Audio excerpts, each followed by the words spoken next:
Hello, legendary listeners, and welcome to the Legendary Ladies podcast. We are your hosts, three millennials who are talking about pop culture and this week, making some lists. So this week, I have been looking forward to this for a long time. Kat and Morgan have also been looking forward to this, but I think I'm the one who's been looking forward to it the most. I do happen to know that we have listeners who have been looking forward to this. We are rating our top 5 Avatar, The Last Airbender, and Avatar, Legend of Korra episodes. We're mixing it up a little bit. We're mixing it up a little bit. I'm going to be really honest. I only did Avatar, The Last Airbender. However, here's my lists. I did as well. I thought, apparently so did our listeners. To be fair, I thought it was just Avatar. I might have, if I had known it was a mixed list, I might have thrown a Korra in there. To be fair, I do remember Avatar a little bit better than Korra, but honestly, my memories of both are a little bit... Listen, I watched them during 2020. We all know what a time that was, and I think I memory hold a lot of the show, it turns out. But then I was like looking up episodes, and I was like, oh, that's right, that one, where they went to the beach. I liked that one. I don't remember enough Korra. I've seen Avatar: The Last Airbender more than once. I'm going to have to... I feel like maybe I'll have to do a separate Korra list down the line. Kat's the only one who put Korra. I really like Korra a lot. I watched Avatar as a kid, so I remember Korra more because that was like when I was in college it was airing. So and I really love Korra. So yeah, we all have different types of lists. It's a legendary version of this, but if you like Avatar, you're probably going to hear some stuff. And if you like Korra, you only have me to trust. If you like Korra, you have to rely entirely on Kat. Although I did just modify one of mine, so I did throw a Korra episode in. I did. I wish I could say I remembered Korra enough. There's only one episode of Korra. Specific episode to throw in there, but only I do not. So the way that we do our top 5s is that each one of us has picked 5, and we start from the bottom and work our way up, and then at the end we'll share some honorable mentions. There are no criteria. We got an email from Swarley, our list person who was very excited about the lists and our data analyst, and Swarley was like, so I was wondering how are they gonna judge it, like based on fan reviews or like who watched the episode, and we're like, we just did based on us and like if we liked it or not. Sometimes there are very specific reasons why we like what we have. So we're each gonna go through, we're gonna share why we liked those episodes, and we'll see if any of them coincide. So I think we should start with Kat. Kat, what is your number 5 at the bottom of your list of the Avatar the Airbender universe? Well, I do want to mention before I get in here, we actually have a lot of patrons watching at 11:30 at night. Yeah. So I want to, thanks for hanging in there, guys. Yeah, we have Robin Hood 3000 in here. We have Michael Lynn, and we have New Rachel in the comments. So thank you for sticking around. Michael Lynn actually says that they really like these list episodes. So we appreciate that. We're having a lot of fun with them too. So sorry we're late, we always are. But that's just for the patrons. It's definitely on brand. But let's get into it. Number 5 for me is Puppet Master, and this is Avatar. See, I did some Avatar. Ooh. And that's the water bending episode. Not the water bending, the blood bending episode. And it's really I forgot good about that. Yeah. It's like my favorite Avatar scene of all time is Katara's little blood bending. Get to see a little darker side of her. You get some good interactions between Zuko and her as well. Like that's a really good Zuko Katara episode. But yeah, I mean, it's just cool to see the inventive type of bending. I'm surprised that's not on your list, Amy. I thought that was like the obvious choice for some, especially because you guys actually have 5 episodes of Avatar on your list. Yeah, I'm not gonna lie. Most of mine are all of mine are season 2 and 3. In fact, yeah, all of them are season 2 and 3. When was the Puppet Master? Is that not? Almost every one of them relates to season Zuko. 3. It's because of Zuko. That for the most part, that's Anywho. Oh, Yeah. interesting. So I wonder I why. am very sad that I forgot that though, because I do super love the bloodbending like idea of I love that. That's always fun. So my number 5 is really fun because it's the same one. Oh, really? Cool. Yeah, Okay. yeah. It's so my last one, I went back and forth between Puppet Master and Shosen's Comet, which is like the finale. But I also felt like the finale was cheating because, of course, the series like they stuck the landing, and I want to say that they stuck the landing. They did a great job with the finale.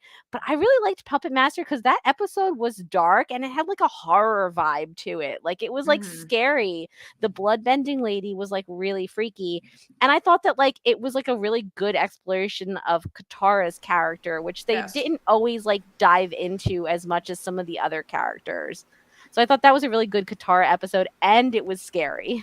It's interesting you mentioned the horror element. I think that's why I liked it so much. There was like a darker element to it. So that's what I like in media. Michael Lynn in the chat says, "Oh, I put the finale on my list with no shame." Yeah, Michael, it was literally on my list until like probably like an hour ago, where I was like, if I'm honest with myself and my true feelings, I think the spooky episode is a little bit more on brand for me. Yeah. Now I'm really sad that I forgot about this episode because I feel like I do really like it. But I think I'm going to have to do a Korra nod. My number 5 is the episode Beginnings, which is the story of the original Avatar. From Korra? From Korra. Way yeah. back in the day. It's You about the pick a story of Korra Ron. episode that's not about Not Korra. actually a Korra episode. But That's I so remember good. I was really stuck on Korra, and I was having trouble getting through it, and it was season 2, and it was rough. And that was the episode that kind of brought me back in. And I remember people telling me this is the episode that's going to bring you back in. So it makes the list strictly because it did bring me back into Korra. And I finished off season 2. And I do recall really enjoying the final season of Korra. But I don't think I would have made it there without this Origins episode. Although now I kind of wish that I'd made that my honorable mention because I think I like my other number 5 better. But Ooh. it is what it is. And so, sorry, Western Air Temple. You have now been put to honorable mention. Sorry. All right, number 4 on our list. Kat, number 4. What is your number 4? Yeah, so quick because I forgot Morgan had the same as mine, but it ends there. I know, exactly. So don't worry. It's Endgame Korra, and I have to actually look up which episode that is. Question of Korra. But I know it from the from I see Rachel in the chat said, I also thought putting the finales on my list was cheating. Nope, I did it. I started by doing it separate, and I said, you know what? I'm putting them all together. So I was going to say, Rachel says, I agree. Season 2 was rough, but I loved season 3 and 4. Of Korra, yeah. Yep. I like once Kovira showed up, then I thought she was a villain worth having. I think that to me was the most important part of Korra. Season 4? Was that season 4? Oh, yeah. Kovira? Yeah, I like that was the season I enjoyed the most. Actually, not true. I did enjoy season 1. I really liked season 1 because I like those competition style shows or movies or books. Yeah, that is fun. That whole elemental competition aspect to me was really enjoyable. No, I love the sport aspect as well. Season 2, yeah, that's the only thing I didn't love about Korra, but I love season 3, I love season 4. I know season 2 is not great. It's really boring. But yeah, the episode that's number 4 for me is Endgame. That's the last episode of season 1. And I remember people were complaining about season 1. I'm like, I love this show. Honestly, what got me into more of Avatar was Korra. Like, I watched Avatar as a kid, but I liked I love the franchise because of Korra. That's so, cool. And I thought just all of season 1 was beautifully written. There was a lot of good twists and turns. And in this episode in particular, we get to see Korra's powers taken away. So it's another like facet of, seeing different abilities with benders. And I thought that was really interesting how she reacted to it and how that was like her whole life. And something I love about Korra as a character is that she's not perfect. And you just get to follow this flawed character and you get to see her improve, but she's still the root who she is. And this is a really good example of who she is, right? She's like, oh, well, like my whole life I've been dictated to be this avatar, and like if I don't have these powers, who am I? And she, you know, she's having a really hard time with it. So, but then she kind of has something similar happen to her in season 3, and she takes it in a different and very different stride because of how much she's learned over these seasons. So yeah, no, that was a really good episode, and I think season 1's really wonderfully crafted. Yeah, no, I agree. I really liked season 1. It's strange because for me, I don't know which show I like better, but I definitely thought that season 1 of Korra was stronger than season 1 of Avatar. Like season 1 of Avatar: The Last Airbender felt very like childish kid to me. Yeah, like it was like kids TV, which obviously it is, but like it felt young to me. So I was like, I don't know about that. Everybody loves this show, but I don't know about this show. And then as it goes along, it gets like more complex and more interesting and more like engaging. Whereas like I thought Korra started pretty strong right out of the gate. Like it started sort of where Avatar: The Last Airbender ended, so it was like already at the level that Avatar kind of was at the end. So I thought like season 1 was like strong for Korra, and it was a world that I really liked. I liked the world building that they created in season 1 of Korra. It was you know, it just.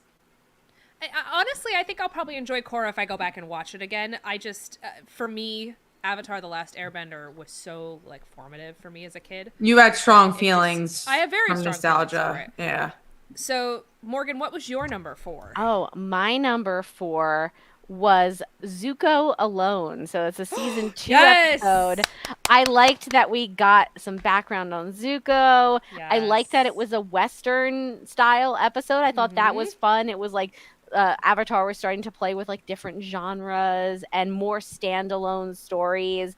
And I just thought it was such a good like standalone set piece for Zuko, especially like early on before he like had gone through his whole redemption. You kind of see him and see him like fighting instead of being a villain, like fighting for the little guy, and go like, oh, okay, like maybe we can like turn him around.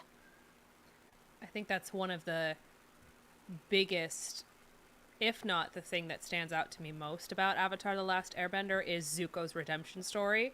Like, realistically, what other show has had such a well done, well thought out, well written, well acted, and like genuinely memorable redemption arc?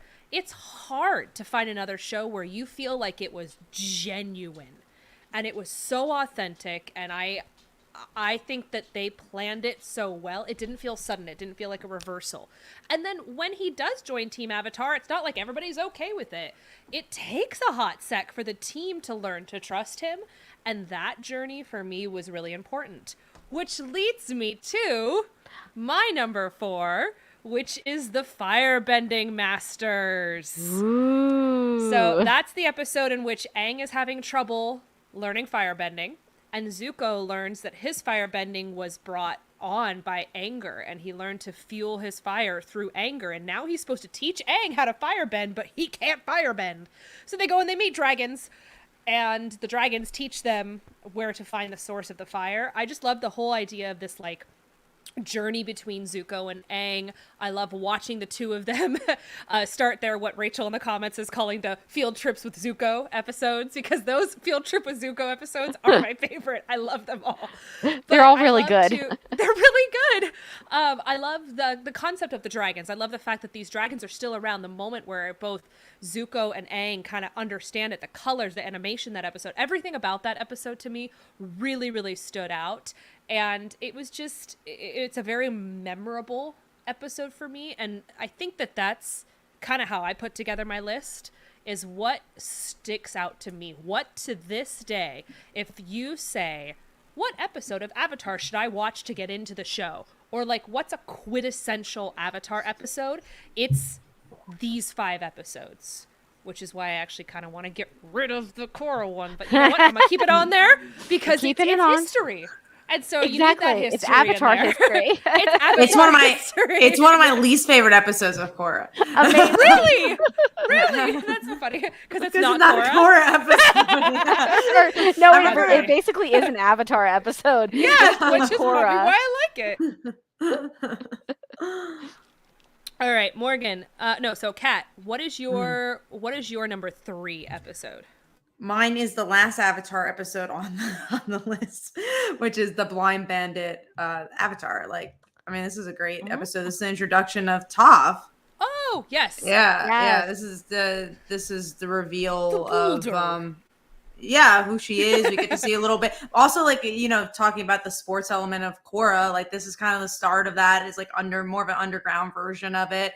And I mean, I love the idea of seeing this character with a disability. Because it's interesting that I feel like there's sometimes characters with disabilities where like they make like the disability like kind of like Daredevil, it's more of like a superpower. This, I feel like the disability, it's a part of her and makes her a stronger person. You know what I'm saying? And I like that, and I enjoyed just that aspect of representation and how important she is as a character. So yeah, I think it's a great episode, and she's a great character. I think they did the representation of Toph exceptionally well in this whole show. That it's a part of who she is. It doesn't define her, but it is a definitive part of her. And I think that that's a really key factor to have in her character. And I like, too, that they kept it consistent more than once. Like, there are moments where if she's flying, you see her holding on to somebody because she's not touching the ground. Or in the very, very, very, like, one of the last scenes in the whole show, someone pointed out on, like, Reddit that she's got her feet kicked up on a table because it's the moment where she feels so comfortable and safe that she doesn't need to have her feet on the ground anymore to see. She feels safe in that room with those people. And I was like, oh, Reddit, breaking my heart. That's perfect. Oh, yeah, I had a Toph episode on my honorable mentions. I had Bitter Work, which is I think when she starts teaching Aang to earthbend. But yeah, I love Toph. I think Toph was one of my favorite characters in Avatar just because she was so unique and such an interesting character. I see Michael Lynn in the chat said, all due credit to writer Aaron Ihaz for preventing the showrunners from leaning into stereotypes with Toph. Michael goes on to say, they wanted to make Toph a stereotypical beefy jock guy. Wow. I guess I'm glad they didn't go that route. Yeah. Me too. Oh, and Michael says Blind Bandit is his number 4 on his list. Ooh, it's a good episode. Fun fact, I looked it up because I was like, Aaron Hazaz, why do I know that name? He's one of the co-creators of The Dragon Prince, which I have told you guys is a great show of wonderful representation.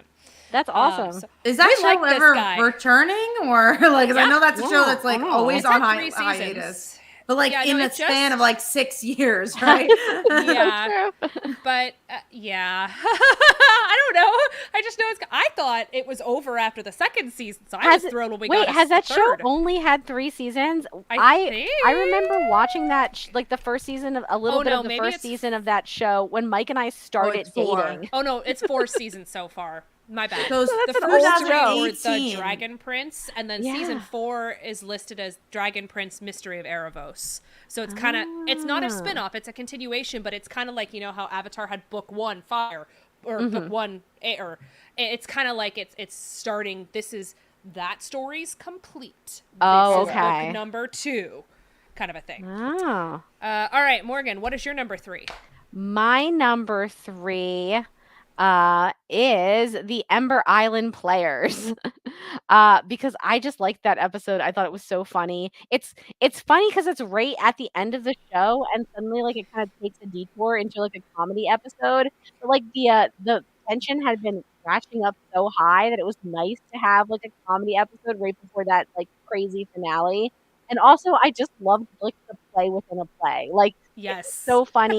It was making fun of like all of the tropes within Avatar. Like, it's kind of like if you've made it this far into the show, you will enjoy this episode. Like, you will get all of the jokes. You'll get all like sort of like the meta commentary.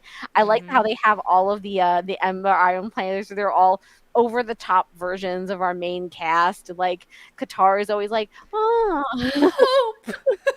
Hope. We must hope.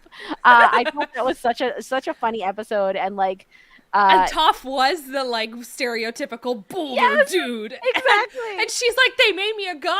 Yeah! Like it was so great. That's so funny. And now that I know that they were initially thinking about really making funny. Toph like a stereotypical beefy jock guy, it's funnier now that there's like, behind the scenes stuff that made it into that episode as well. So I see that Rachel and Michael Lynn both had Ember Island players as number 5 on their list. So I'm proud to be in good company. I think if I was only doing Avatar episodes, that would have been in my list somewhere. For sure, yeah. Ember Island players is my number 3 on my list. I know. I loved this episode. Honestly, if there's any episode of Avatar that you're like, I'm going to sit down and watch an episode of Avatar: The Last Airbender right now. I'm having a really shitty day. Let me get a better day. It's going to be the Ember Island players. It makes me laugh out loud, but it has really good character moments. It's so fun to see Sokka go and like give the writer's notes, and Toph is all excited about her beefy character, and Zuko is like, am I really like that? Honor! And they're all like, yeah, you kind of are. It's so cool to see this light shining in on themselves, and to see them notice those things about themselves. It's consistently one of the funniest episodes for me. And just like you said, Morgan, it's kind of a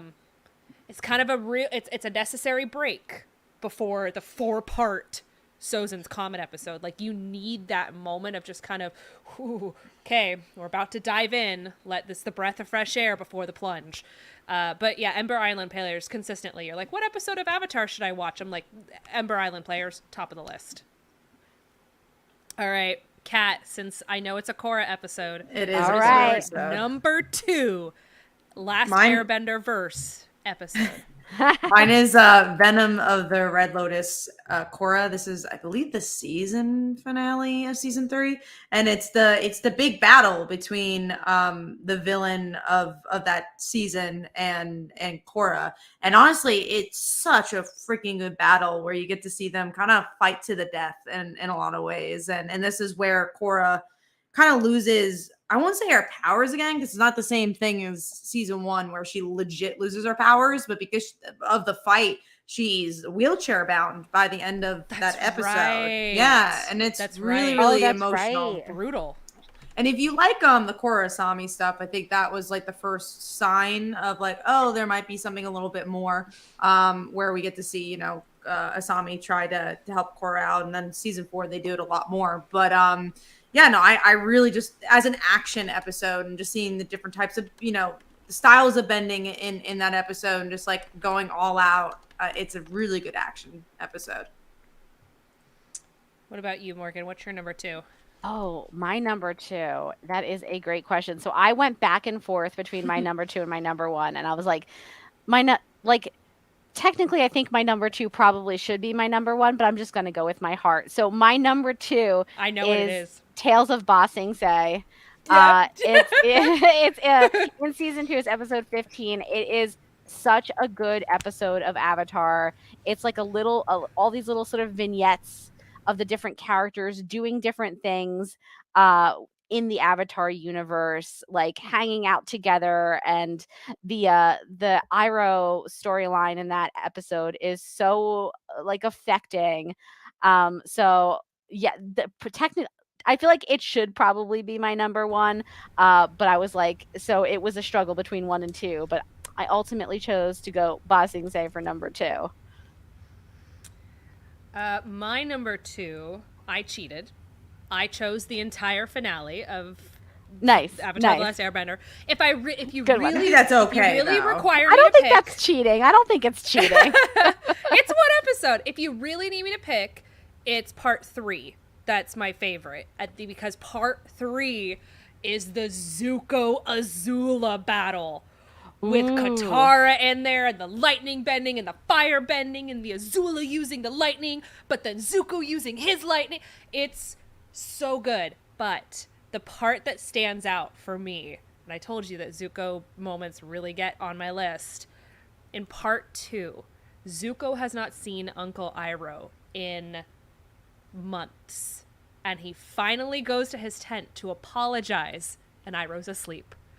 And he walks in and he sits down, and he waits for his uncle to wake up, and he does this beautiful apology scene, and I'm so sorry, I didn't know who I was, and he just gives this beautiful speech, and Iroh just grabs him and pulls him into this biggest bear hug, and he says, I wasn't angry at you, I was worried that you'd lost your way, but now you've found it.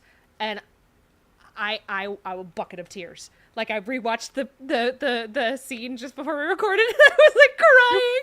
This was a mistake. I was like, this is so bad. It's so beautiful. But that whole finale, you want to talk about a show that nails the finale, sticks the landing. Oh, yeah. Avatar: The Last Airbender, Sozin's Comet, brilliant finale, ties off all the things. Could have done without the sea turtle thing, the massive sea turtle movie. That was boring to me. But everything else was spectacular. And the final battle, perfect. It's just, the whole thing was great. I think that was a standout for me, is that final episode. Michael Lynn in the chat says, I went for part 4 as my number 1 spot, but now that I think about it, maybe I'm reconsidering. Ooh, maybe part 3.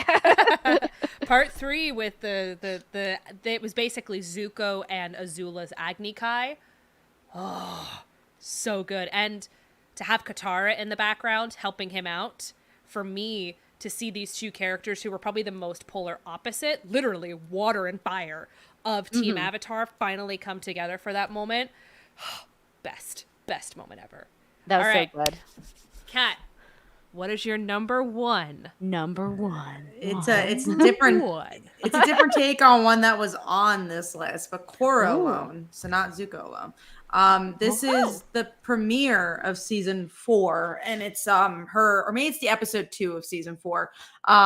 But we finally get to see Korra after the battle that I mentioned, and we get to see her doing like underground battles. We get to see how she started to walk again, like how she started getting to where she was at, and how that battle affected her over the months. And I thought I love a good psychological episode. I love when you could just dig into a character, and that's what this episode is. It's really psychological. It's her dealing with PTSD, and I love this episode. It's just phenomenal.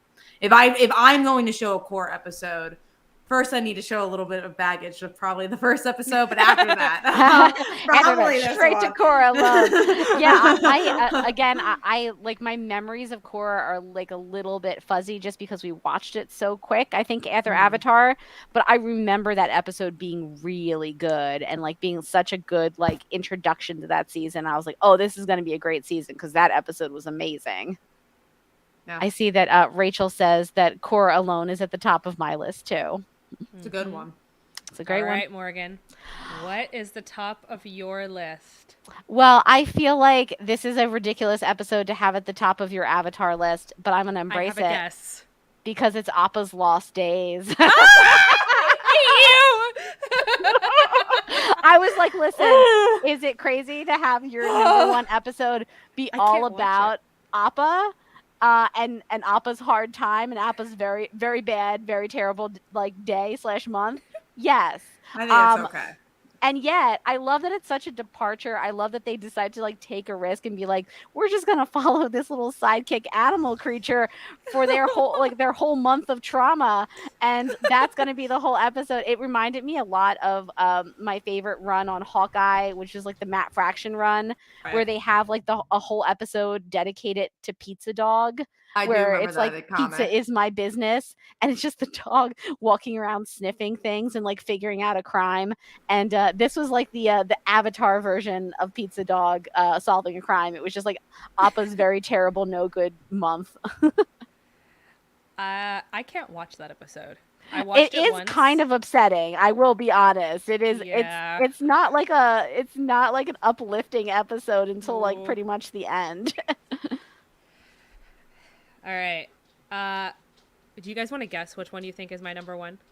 I think it might be Tales of Ba Sing Se, but that's just my guess. Well, it's Tales of Ba Sing Se. We got Amy's. I to this day definitive. Again, you asked me what episode of Avatar: The Last Airbender should I watch, and I will tell you, Tales of Ba Sing Se. immediately because it is so memorable. I loved the stories. I love what you talk about, Morgan, about how it's a little bit of a departure. But you guys know how impactful music is to my film and television watching experience. The Leaves from the Vine song doesn't just get me a little bit. Without fail, I am a bucket of ugly sobbing almost immediately. And you know the kind of torture I like? I decided, I wonder if there's any covers of this. Well, there are, and they're just as heartbreaking. But do you guys know the backstory of the voice actor who voiced Iroh? No. I when I was looking up trying to remember like episode titles because I'm honestly terrible with titles, so I was like, I know I really like the Appa episode, and I know I really like, you know, the episode where they all go to the beach, and like what was that called? I did see on lists that they talked about how Iroh's original voice actor unfortunately passed during the production of the show, and so I think that episode had like a special like dedication to him at the end and everything. And it's the voice actor died of all things from esophageal cancer. Oh. And his name was Mako. And Mako in Korra is named in honor of him. I didn't know that. And so at the end of that little thing, it says in memory of Mako. And I didn't know that until I went back. When you watch it on Prime, you know how there's those trivia things that you get. And I saw that and I was like, oh my God, this is like heartbreaking. But that musical moment gets me every time. The other stories, seeing Katara and Toph just have a girls' day, seeing them do normal stuff, Sokka entering a haiku contest, the Momo's thing where Momo goes and rescues the like 3 cats. Yes. Bucket of ugly sobbing again. I just, this episode hits me so emotionally that I can't watch it on a regular repeat. Like if I'm watching the series again, I actually have skipped. I skipped because they put that and Appa's Last Days side by side like sadists. Oh yeah, that's right. They're like back to back. They're back to back. And so when I'm rewatching it, I actually have to skip over all of them until I'm ready to go back. And to this day, I've never rewatched Appa's Last Days. But for me, Tales of Ba Sing Se is definitive, some of the best television that you'll ever see. I think it's just a great example of how like a bottle episode can almost transcend an entire series in its simplicity and its storytelling. It's just spectacular. I feel like it is one of those ones where I would almost like suggest people watch it if they're like, oh, like what is Avatar like? It's like maybe don't start like here. If you like this episode without even without context, you should go back to the beginning and like get to it because it is so like the stories are so like small, and even if like one of the story beats doesn't work for you because it's like not that long of an episode, you don't have to wait too long to get to another one that probably might work for you. And they're all so good. I thought that like I liked all of them, but okay. What I know, Kat didn't make any honorable mention lists, but Morgan, I didn't know we were supposed to. I'm indecisive, so there was always going to be an honorable mention. What are some of the ones on your honorable mention, Morgan? Well, I mentioned that I went back and forth. So Sozin's Comet was on my list until like probably an hour ago when I swapped it for Puppet Master. The Beach actually is one that I remembered pretty well. That's a big episode too. I'm surprised no one had that on their list, right? It is funny that no one had it on their list. I think it's a great Zuko episode, but it's like a fantastic Azula episode too. Yeah. Where you kind of love for Azula, and I know. I was gonna say it kind of humanizes her while at the same time being like she's not great though. And also, I just like the premise that we're gonna send like essentially the villains on like a beach vacation, and then we're just gonna follow them on their beach vacation as they try to normal unsuccessfully. What else is on your honorable What else is on? Oh, I said Bitter Work, which was the episode where Toph starts teaching Aang earthbending. The Boiling, I think it's called Robic. The episode where they like get out of the, or they like break him out of the prison, and then break out Katara's dad. Yep. I love that. That was because I love a good prison break episode. So I was like, yeah, let's do it. Let's get him out. Tattoo it on your body. And then the Avatar and the Fire Lord, which I think you mentioned, Amy, which is like the sort of backstory to, I think, like...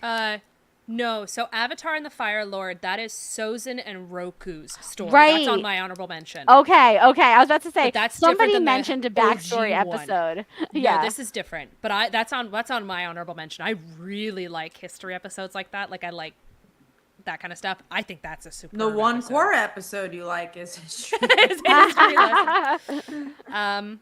I have Day of Black Sun. I also is want to season say 2. that both Michael and Rachel corrected me. It's the Boiling Rock. I jotted it down as like the Boiling Robic. but as I was saying it, I was like, this doesn't make a lot of sense, and I don't understand what this means. And what's so funny is that when you said Boiling Robic, I did not remember what episode you're talking about. But then when I saw the Boiling Rock, I'm like, now I remember the episode. I was like, we all know that Robic, right? For sure. The Rubik's typo. Cube of Avatar. Didn't they? I don't know how much you read of the comics, Amy, but they had a whole graphic novel for the Boiling Rock, I think. Oh, really? I think so. I didn't read I had to read every single one for an article. And I'm not joking. Yeah, I read every single Avatar one, and there was a lot. There was a ton. And I think there was, let me look. I think so. Avatar, I don't think so. But I actually haven't read Imbalance, and I haven't read... Yep, it's Suki Alone. That was it. That was one of the more recent ones. Okay, then I've not read those. I have all the Avatar ones, but I've not... Oh, I didn't know that was an option. No. I'm going to have to pick that up. Yeah, Comic-Con. They probably have them there. Yes, yeah. End of the day, Sunday, Dark Horse, half off, best sales ever. Western Air Temple is one of my honorable mentions. That's the one where Zuko's trying to figure out how he's going to go join the team, and he just shows up. He goes, "Hi, Zuko here." And it was just every time, but he's like talking to the frog. So I love that episode. And then, again, music. Cave of Two Lovers. Oh, that's a great one. Secret tunnel. Secret tunnel. Like that whole ridiculous song. We have a running joke, a bunch of my friends at work, where we learned that one of our friends, that's like a mega earworm for him. And if you say it, he's going to be going, "Secret tunnel," all day long. So naturally, we often just text him, "Secret tunnel." Oh my God, that's so funny. He's just thinking about it all the time. Secret tunnel. Listen, that song's a banger. Let's be honest. It's also just ridiculous because they're just going through a mountain with a whole bunch of hippies who are singing a song about a secret tunnel while they're in a secret tunnel. Like, how ridiculously more meta can you get? It's wonderful. What's so interesting about Avatar is like there'll be episode names where I'm like, I don't know what that is, and then you just told me about the hippies. I'm like, oh, now I remember that episode. Oh, right, secret tunnel for sure. Yeah. Yep. I think it's interesting that none of us have the Eclipse episode, the season 1 finale with Sokka's moon girlfriend. I don't like anything from season 1, if I'm being honest. There's not one episode from season 1 that I enjoy. Blue Spirit. I liked. Blue Spirit was good. Blue Spirit's good. I almost put that on my my list, and then I was like, okay, I've got too many things on my list now. Yeah. But like, no, I think that the Sokka's moon girlfriend is just the best because it leads up to that Zuko line where he's like, "That's rough, buddy. That's rough, buddy. That's rough, buddy." He's like, "My girlfriend's the moon." I like it just because it plays so well in the Ember Island Players, and she's like, "Bye." And she's being like carried off into the like ceiling. It's just great. But I think that's gonna. Oh, sorry. Go ahead. Michael Lynn shared his list, so I was telling everybody, let's share your top list in the comments. Michael's list is the Blue Spirit, which we just talked about, the Ember Island Players, the Blind Bandit, Jet, and Sokka's Master. So wait, I don't remember it, to be honest. What happens in that one? Jet is the one who he's kind of like they're traveling through a forest and they find a whole bunch of kids who are basically doing a rebellion, and Jet's the leader. He's got big bushy hair, and they try to they basically are gonna ruin a dam and flood out a village because it's a firebending village. Oh. And Avatar, Aang and Katara are like, whoa, we don't want to win that way. And Jet's like, they're willing to win that way. Why aren't we willing to win that way? And that was one of the moments where it's the first time Aang kind of recognizes, okay, that there are different ways to win, and that these are the moral standards that I have set for myself. So Michael, that's you'll right. need to Now tell I me do why remember Jet that. is, because I don't like the episode because I don't like the character. But if you like the episode because you like seeing the growth of Aang, understanding the differences between winning the right way and winning the wrong way, then I'll give it to you. Rachel's list. Rachel dropped a fun fact in the chat that I didn't know personally. Rachel says, I love that the actress who plays Sokka's moon girlfriend in the movie that we don't talk about went on to play Asami. No way! Oh, I knew. Yeah, no, I remember that now. That they're the same person. That is wild. Oh, okay. Michael put his reasoning. This is why you guys should join as a Patreon member, Yeah. because then you get to Join us not only live. join us live, but you get to answer back. Michael says, I love dealing with the complexities of war, and I like Jet's redemption later on down the line. Did he really redeem himself, though? I feel like it was a partial redemption. I don't think it was nearly as good as the redemption arc of Zuko. Michael also said he that's appreciated- comparing. nothing was better. Yeah, I was gonna say. Michael kind of also a said, I main appreciated character. seeing Aang and Katara's optimism get challenged, which is true. Ooh. That's very good points. All right, Rachel's list. Go ahead, Morgan. Her Korra list, Korra Alone, The Last Stand, Venom of the Red Lotus, Beginnings, and Turning the Tides. And then Rachel's Avatar list, Zuko All Alone. the alones. All the Alones, Zuko Alone, The Blind Bandit, The Puppet Master, The Storm, and The Ember Island players. A lot of those. If it's Yes. it's on Rachel's list. I am surprised that Tales of Boss Sinks I did not make your list, Rachel. But The Storm is a really good episode. It was just That was a really good one. it wasn't quite good enough to reach my top 5.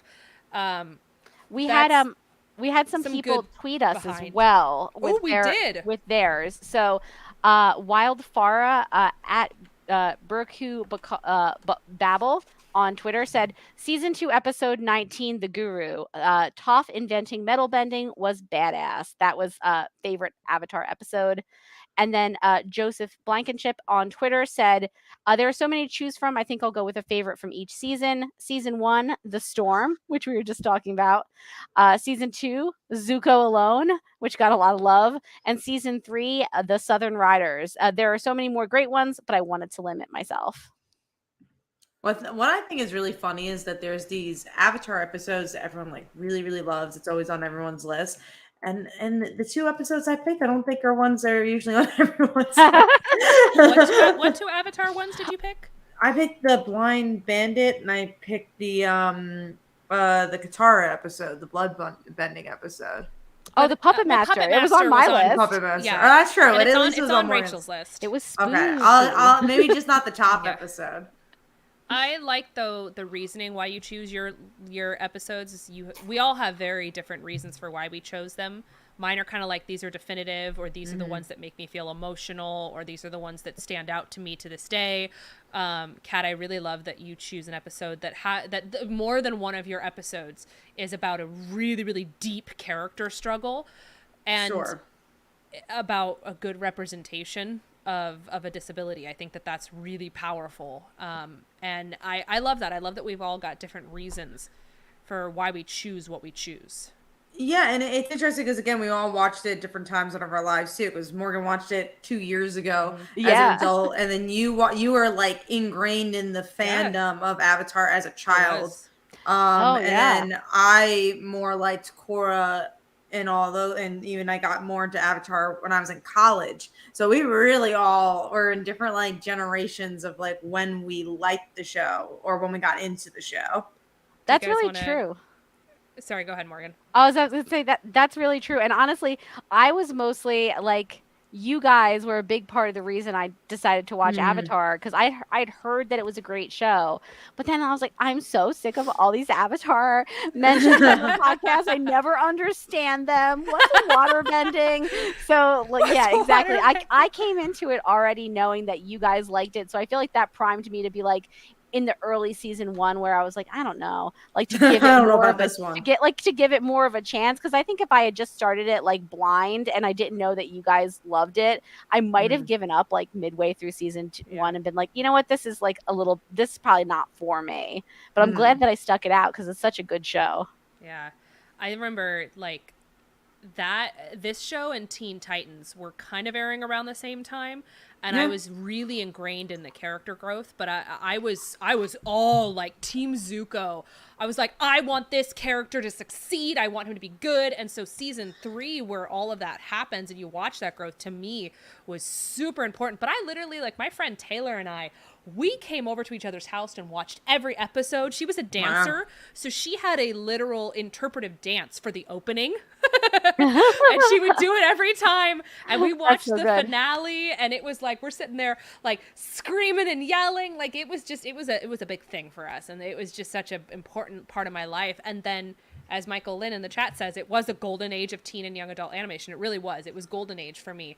But then when I went back and watched it 10 years later as an adult, it hits more in moments that you don't expect things to hit. Because it's like such a well-written show. It's also really, like a really, like, it's such a great example of how to do a hero's journey. Like there's so few shows that like actually, it feels like a comic in a lot of ways, where it's like the origins of Spider-Man. It's kind of crazy. That was created in the 60s. This is like a modern age of a superhero comic of where kids or anyone gets to learn about what it means to have a moral compass, what it means to be a good person, what it means to be a bad person, or everything in between. And I just think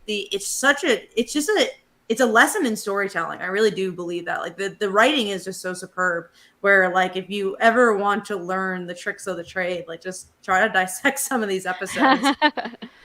And there's also something to be said too about going back and watching it as an adult and seeing things from the adult's perspective. When you're a kid and you watch it, you're watching this and you see it from the perspective of Aang and the gang. When you're an adult, you actually start to see some of the stuff that the adults are having to deal with, or like the White Lotus and the way that they're framing their war, and that they understand how much is being put on these kids. And I register with Iroh more and more as I get older. And I love that. I love that every time you watch it, you're going to identify with a different character, and you find the nuance in every little character. And just like you said, Kat, I think it is a perfect lesson in storytelling. I think it's one of the greatest series of television of all time, and I really, really, really, really, really wish that no one else would touch it. And yet I don't need more. I won't watch the new series. I actually like the live action one. I will not watch. I don't think I need to watch it. Listen, I don't need to watch it. Will I watch it to see if it's a train wreck? Probably. I'm watching at least the first episode to see how that went. Because are you like one of the people watching like The Idol? Are you just watching shows for train wrecks? No. I mean, but I have before. I was a huge fan of Smash. Okay. Not everybody remembers Smash. I remember it. The NBC drama about putting on a Broadway show about Marilyn Monroe. It was one of the weirdest shows I've ever seen, and every episode I was like, "This is terrible. Give me another." Didn't they try making a Broadway show of that show? They did. They tried to make the Broadway show within the TV show, but it never happened. To my sadness. I think we have a bunch of feedback from episodes past. I think we'll hold most of that until our next episode. Yes. Since we are talking about our legendary lists, and our last legendary list was about our top 5 queer TV fandom, queer TV canon ships. I figured I would read some feedback that we got on that, including some other people's lists. So perfect. We got a tweet, and I got a DM from the gals at Gay Gals Watch that were like, How could you? So the tweet from Gay Gals Watch says, we are formally filing a complaint about about the lack of Xena and Gabrielle, especially in the discussion of cultural milestones. But I've never seen Xena before, so that I've is never seen it. Me that was neither. also my excuse for all of us. I watched a little of Xena, but like I called Xena like a homesick show where you would like Yeah. it would be on at like 3 p.m. in the Be on the afternoon. UPN or something. When I was like, I was in high school, like on hopped up on cough syrup, and like who knows if I watched ER if I for me. watched Xena or had a fever dream of Xena. I couldn't tell you what happened on that show. But to their point, when we were talking about cultural milestones, obviously Xena is a bad. big one. Whoops. Rachel said, also, I would have put Alex and Kelly on my list of queer canon ships instead of Alex and Maggie. That is also very valid. Arguably, they were together much longer than Alex and Maggie. I just vibed with Alex and Maggie a little bit more.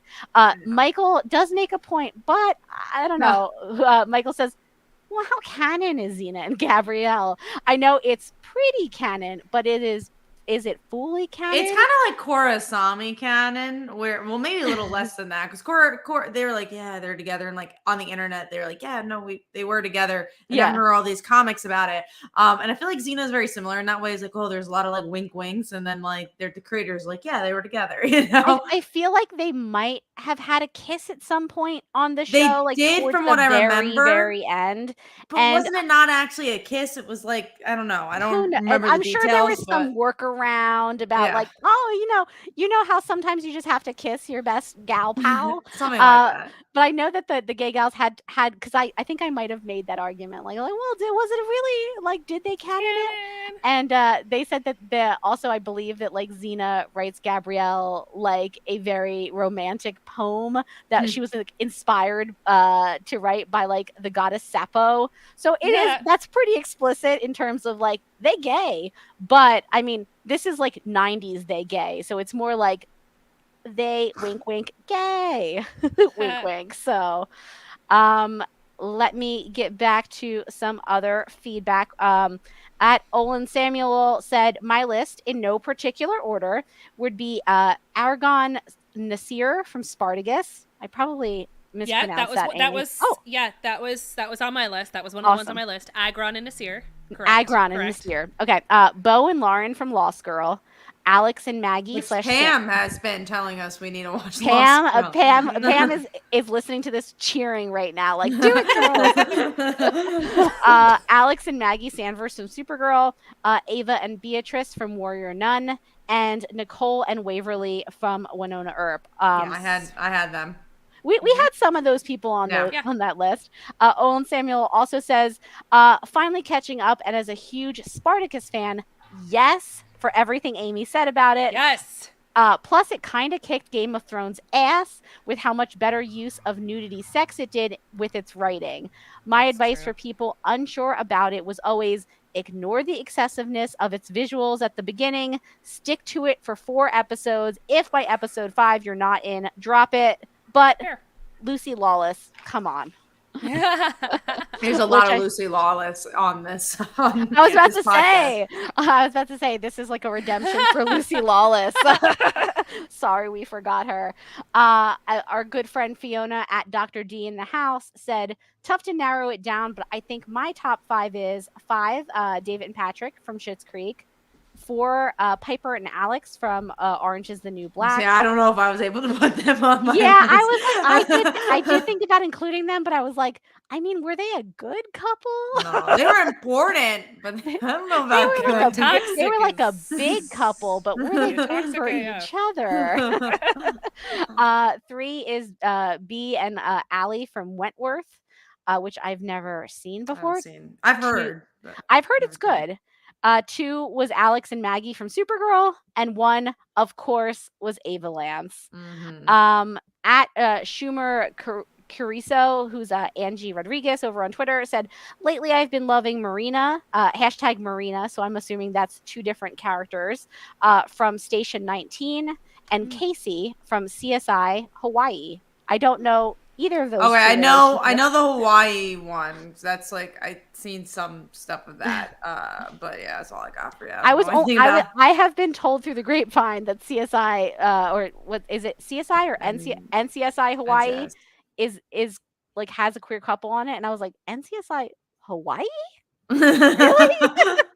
I always think it's really funny when it's like, oh yeah, this great couple, and I'm like, what show are they on? They're like, and somebody says like some random procedural, and I'm like, really? I've been sleeping on these procedurals, I guess. I've seen some clips on YouTube of them. They're like main characters of the show too. Good for NCSI. I will only watch clips of their relationship.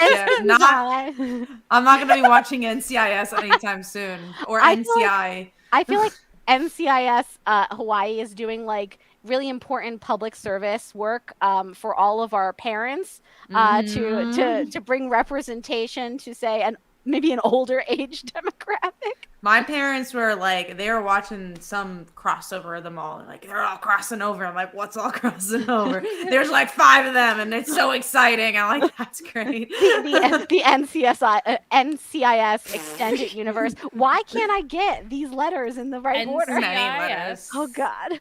Am I having a stroke? Too many letters. All right. Anybody else give us our list? And last one is from @RachelJoy23, who says, listening to the most recent episode, and Morgan, you don't need to finish Orphan Black. Coming in with a hot take. I love our listeners so much. So good. The last season had a couple of unnecessary deaths, and I was not a fan of it. But the show did end well for Cosima and Delphine. I'm pretty sure. So, coming in with a hot take, maybe I don't need to finish Orphan Black. Maybe I should just keep my rosy memories of the show intact and just have stopped somewhere mid-season 5. Yeah, I think let it be. Just let it be. Just let it live. Yeah.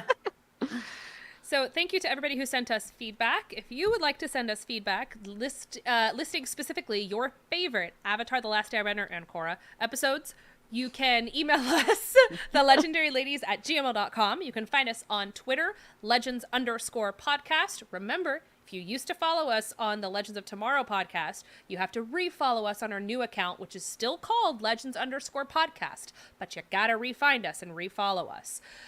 Instagram, The Legendary Ladies. Email, I already said it, thelegendaryladies@gmail.com. But the best is our Patreon, patreon.com/thelegendaryladies, because you can listen live at our $10 tier, join in the conversation, and I gotta tell you, and our $10 Patreon, our legendary listener tier people will tell you, they have all become friends. Like, they're all this little group, and I love it. And they're chatting in the comments. They're literally talking in the comments to each other. Even when we weren't there for a little while, and they were chatting. They were chatting. There were 56 comments when we joined in.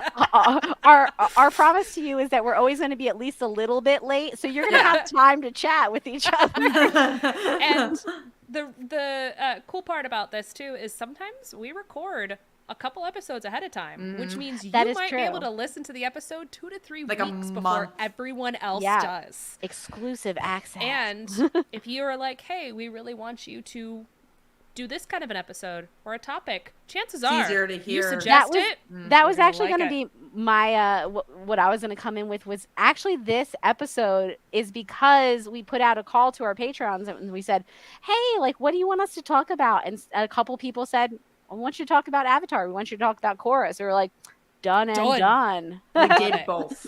And at the same time, by accident. I mean, I kind of get it, but I did at least half. I just have hot takes about Korra. All right, so let's go around the table real fast. We're going to wrap things up. Morgan, where can everybody find you online, and what other podcasts are you up to? Sure, you can find me on Twitter and Instagram @Mojotastic, and you can also find me as a co-host on Supergirl Radio, where we're going to be talking about the new, I believe it's called Adventures with Superman or My Adventures with Superman. I have seen some episodes of that. It's the new animated show on, I want to say HBO Max, but I can't because it's just Max now. But it is very cute. It's got like it's sort of an anime style. He has like a magical girl transformation into Superman at one point. So it's like, I was like, is this show kind of made for me? Maybe. So we'll be talking about that over on Supergirl Radio. And Kat, what Kickstarters do you have going on? I have a few. I'm not going to I'm mention so excited. the one that's ending on Thursday because I feel like Okay. once it's up, it'll be over. But I will mention the upcoming one, which is coming out August 7th, which is Beast in Snow. It's our So not excited. safe for work Ooh, fairy tale, Snow White, and werewolf Beauty and the Beast stories. So I'm excited for Amy to read it. I'm very excited so to hear Amy's stoked. thoughts on it. Spicy. I made a book I love me my specifically for spicy Amy. supernatural. Yeah. But no, probably did. Yeah, no, exactly. I was thinking of Amy when I was writing it, but also like it's something that does really well on Kickstarter, and we want to give our own spin on Snow White and Beauty and the Beast, and that's what we're doing. And good storytelling, good sexy scenes, good action. Go check it out. To be really fair, I will judge you on your intimate scenes. Okay, I am get ready. very clear, like intimate scenes. There are things that make it a don't. Hey, Uh-oh. you can't hear me, but my dog stole a spatula. BRB. Oh, okay. Well, I'm on a cliffhanger. Rescued. Oh There no. It's Oh, a nice spatula too. I had toggled away to look at something, and all I heard was Amy go, "No!" and then like the sound of like the spatula like hitting the floor as the dog ran away with it. You guys can find me on Twitter. You know what? I don't really do Twitter anymore. You can find me on Instagram, Amy_hip. HYP. Threads. Yeah, I don't think you're I'm on Threads, but- y'all. Get on those threads. If y'all are listening to this episode, happen to be listening to it before Comic-Con, I will be at Comic-Con. Kat will be at Comic-Con. Come find us at Comic-Con. Like, seriously, I will have swag with me. Come find me at Comic-Con. I'm sure Kat will also have swag with her. Well, we've Come got find some us at comics. Comic-Con. I got some of those. I got some of the Stock us. sexy the pamphlets for the Uh-oh. sexy comics. Ooh, so- you can fan yourself with the pamphlet. Dude, I was talking to someone the other day about like how your pro tip for Kickstarters is thumbnails. That thumbnail popped up and I was like, well, there it is. That is, and they're like, what makes a good thumbnail? And I'm like explaining it to them. And literally today I sent them that image and I'm like, so this is what makes a good thumbnail. And they're like, oh, okay, that makes sense. And I am on a secret project that the girls know about, but you guys don't know yet because it has not been officially announced. But as of hopefully a week or two from now, I'll be able to tell you what secret project It's exciting. It is exciting. Which I'm really excited to share with y'all. So thank you so much for joining in on the Legendary Ladies podcast. If you are an iTunes, he really wants a spatula. If you are an iTunes subscriber, we rely on 5-star reviews to get our podcast bumped up. We would love to listen to, or get noticed by a new listener base. So if this is the first time you've heard this podcast and you love it, let us know. Write a 5-star review on iTunes. Share it with your friends. Share it on Reddit. Tell the world that you love this podcast. Follow us on Legends. Send us, or on Twitter and Threads. Send us messages. We love to hear from people, and we really, really, really enjoy doing this podcast. So join And I was in gonna with say, the family. If you're listening to this podcast on your on your Spotify or on your Apple iTunes and you're like, man, I wish I could watch this. It turns out you can. We've started live recording these things. So you can go head over to the Legendary Ladies podcast YouTube channel, which I believe is youtube.com/@thelegendaryladies. And we've got all of the recordings that we've done for like the last couple of months up there. So you could just like throw it up on a screen in the background and listen And watch my dog steal the spatula. Yeah, if you're like, what was if you ask yourself as you were listening, did Morgan seem like distracted? Was perhaps Morgan's cat jumping up to the top of her china cabinet in the middle of the episode? You can watch it happen in real time. And it happens every episode. It It so- really does. There's a lot of pet drama every episode. There's always some pet drama, and There's now you always. can watch it happen. So thank you all for joining. We hope that you very much enjoyed this episode. I did. I love this. If anyone wants, you can message me and I will send you the cover of Leaves from a Vine that turned me into a puddle of ugly crying. And we hope that you all stick around. And thank you so much for joining us. Stay legendary. And next week we're doing Ed? Barbie. I was just gonna say So next week your we're doing homework- Barbie, so you gotta give our thought. You gotta give your thoughts. I just Oh. wanted to Gotta, say yeah, that. exactly. We're going to go see if Barbie. go see Barbie. Send us a tweet, send us an email, If you see send us a DM. Oppenheimer, send us If an you email do the too. full Oppenheimer? if you see the full Oppenheimer? Barbieheimer, Yeah, let us wait, know. You don't know about Oppenheimer? Oppenheimer. No, it's gonna be. Oppenheimer. It's my, You said Oppenheimer. yeah, we're gonna continue to be calling it Oppenheimer. It's Oppenheimer. We're going for like a new pronunciation here. on the Yeah, Legendary Ladies a podcast. new. Where either way, you got to see Oppenheimer. Oppenheimer and Barbie. and Barbie. Oppenheimer and Barbie. It's about to be Barbieheimer weekend, y'all. Except we'll be at Man. San Diego, and I have to see Oh, Barbie that's on that so Monday, sad. and I'm just like, Yeah. that's the one time where I'm like, I wish you were on a different weekend, because I would like to see them, but San Diego. So yeah, anyways, if you see Bobenheimer, you let us know.